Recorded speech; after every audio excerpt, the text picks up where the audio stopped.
We are with the, we're going to set it up for the quick change foot, SFC2, and we take the screw out and we put this device on, which the bolt just slides through and the back just slides into it, and then this cap screws on the back here.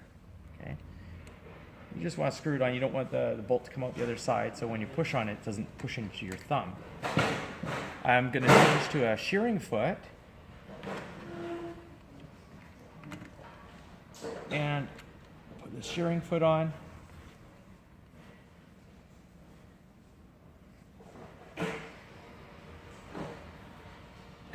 And you can get more or less results depending on the stitch length on the machine and different things like that. So here we are sewing along, little shirring. I go to a longer stitch length.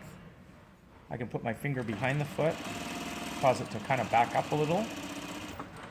I can also tighten the tension, and these are things that will give you more or less shirring with the foot. If you're using really stiff fabric, you may need to have very thin fabric. It may not work on a very stiff fabric, or you may need to tighten the tension a lot more. And that's how that works.